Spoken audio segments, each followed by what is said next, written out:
In this tutorial, we create an interesting space VFX scene with the moon and Earth. Please don't forget to like and subscribe.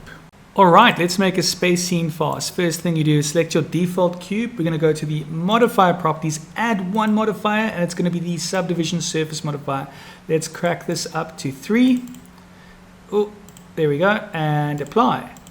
And right click shade smooth. It doesn't look square, but if you press Shift Alt S and pull back until to sphere says 1, which is over here, you are set. Now you got the perfect sphere. Now all you need to do to the sphere is fix the lighting. So the first thing we want to do is press Shift A, curve, circle. Scale this out, rename this to light rig. And this is going to be our core rig for this. And now we just need to get the lighting right, and we need to pay attention to the camera because we want to rig the camera to the light rig as well, so that the lighting always looks perfect to the with the scene. Let's expand this open here to about there. Camera, zoom in. There we go, and I can just shrink this a little bit. You can kind of see how it looks. So we're going to select this light, going to go to the object data properties for the light, and we're going to change it to a spotlight. And we're going to make it a bit warmer. That looks pretty good. And all we need to do now is press Shift D, go over here, Control Z, hold on, numpad 1, numpad 3, numpad 3, yeah, okay, cool. And all we have to do is Shift D and click, and then just try and rotate this to the other side and get it in place. And the goal I have, Shift D, is a 3-point light system that will make sure that whatever we're looking at, it's clear on every side.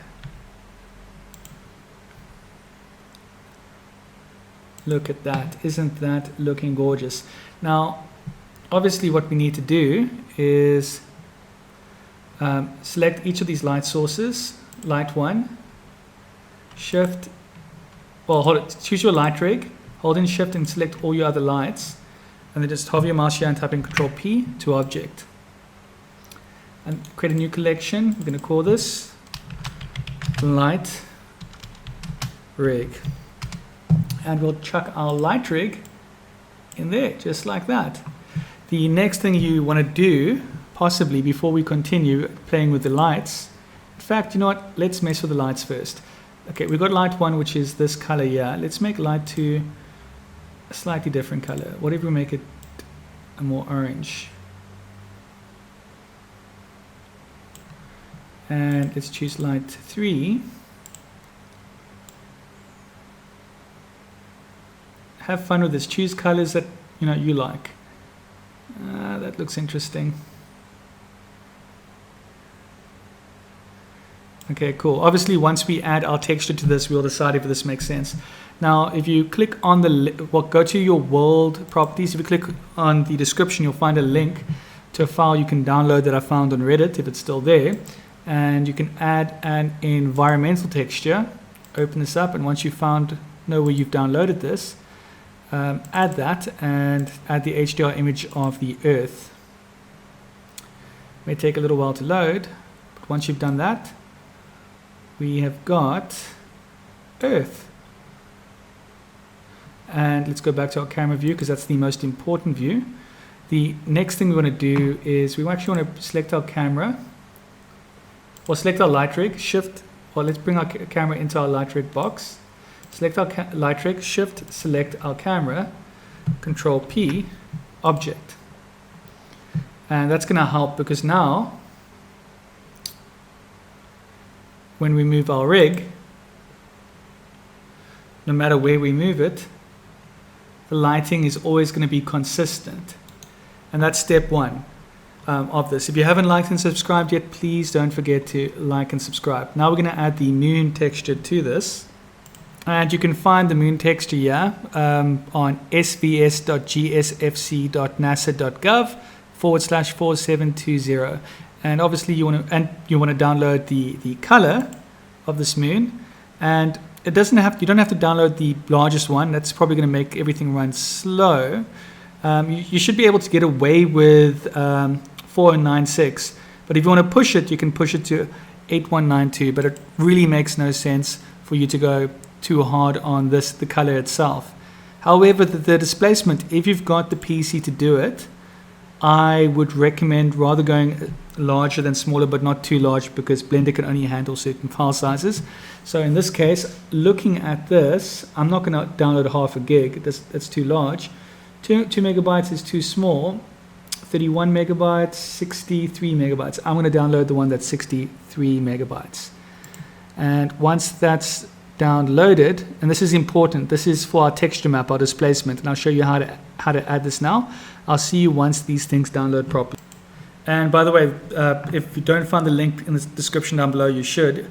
I just Googled HDR space image, and I found this, and I downloaded this media file. I checked it for viruses, no viruses, so I was quite happy with it. And as you can see, I just typed in HDR image space. So hopefully that helps as well. Right, the files have downloaded. So we're going to go back here to our planet over here, and we're going to add a material texture to it. And the material texture we're going to use is an image texture. And we're going to open up an image that we have recently downloaded. I've got to assume this 8 gear, we go. This is the image texture. We're going to add that. And because of our lighting, it will look a little bit different, and we might play around with that. And we might also want to mess with the roughness so that we don't get a reflection. So you can adjust the roughness to reduce the reflection of your 3 spotlights. And I don't know, I'm going to leave it on 0.8. And the next thing you want to do is add a modifier, and the modifier we're going to add is called a Displacement Modifier. We're going to click New.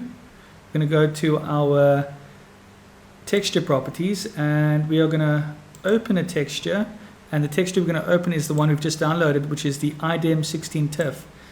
And this is going to help us to, well, not like this it is, but this is going to help us now to, let's go back to our modifier properties to really shape the earth. Let's reduce the strength to 0.1, 0.01, 0.001. And one thing for this to really pop, so you can really see the detail of this planet, is if you've got the PC to do this, otherwise skip this step, is add more subdivisions and make sure the subdivisions happen before you apply the displacement. And you kind of have to ramp this up to really get the right effect of how this moon looks. And I could do it more, but I don't really have a great graphics card. It's a laptop graphics card. It's default on board. It's with the CPU. So I'll leave it as is. But you can see from looking at this that now we see all these beautiful craters and amazing detail on our planet. And by the way, it's all over. Just because you don't see it, it's there. The displacement map, it has been added to match the image texture we just applied, which is great. So there's just that extra level of detail that makes it feel, more real. All right, so once you've done that, next thing you probably want to do is go back to your lights. And now we're just going to click on our camera angle. That does look pretty cool if you ask me. And we just want to play with the light colors. Like, I don't think green is working out. Let's just move this around and see what we like.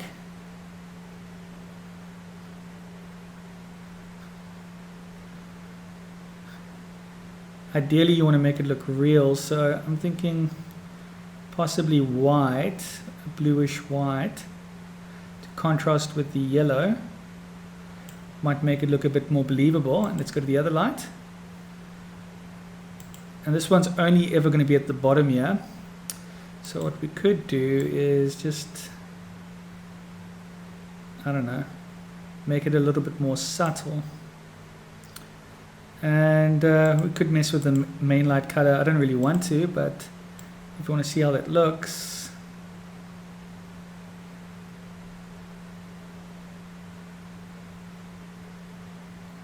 I must say I kind of like that look, to be honest, the white. And if you want to go crazy, you can make it dark. That also looks really cool. So we're going to kind of leave it like that, because why not? And once you've done that, the next thing we're going to do is animate our camera. And we'll start the camera where the camera is.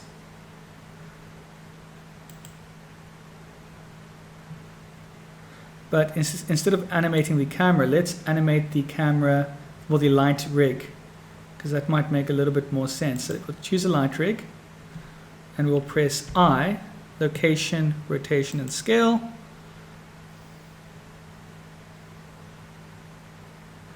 May take a little while to load because of all those subdivisions. So it might be a good time just to save your progress in case something crashes.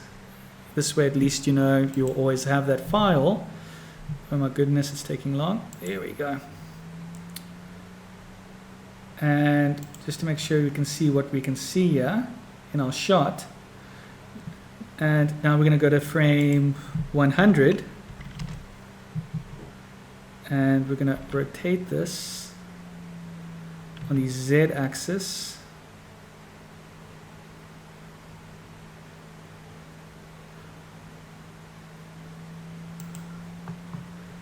Rotate this on the, is it the Y axis? Rotate this, I don't know, on the Z axis again.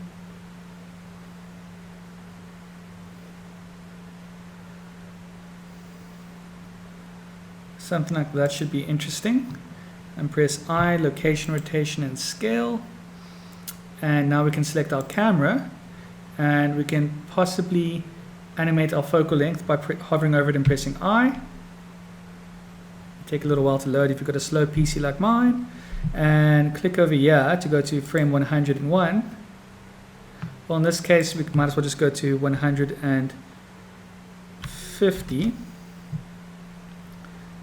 And we probably want to reduce this, not increase it, sorry, to zoom in.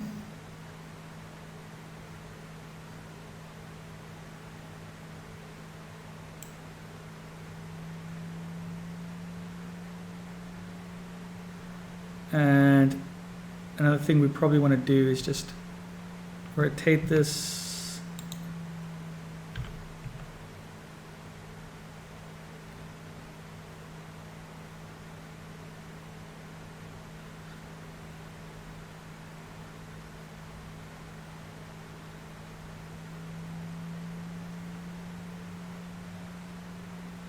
Ooh, this is quite tricky. Just press G and just lift this up maybe to an interesting spot.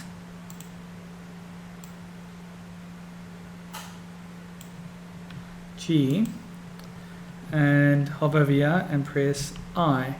Now if we go back to frame 1, if you want to see how this quickly looks, please don't forget to like and subscribe. We're pretty much done. It's just about you deciding where you want your camera to go.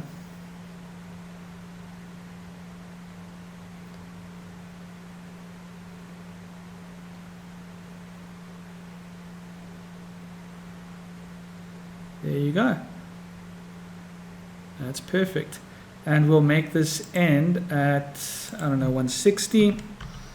And a few things we can do in Eevee. Of course, we're going to click on volumetrics and make sure that's turned on for the shadows, for more realistic shadows. You can see the difference already. Maybe increase this. This will make it take longer, but the quality will be better. Let's see what ambient bloom does. Nothing too serious. I don't really need it. Ambient occlusion. I don't like ambient occlusion. Screen space reflection.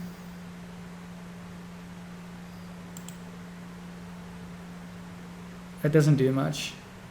So I'll just leave it on like that. Cool. And then all we need to do now, once we're happy with that, is go to our output settings, and I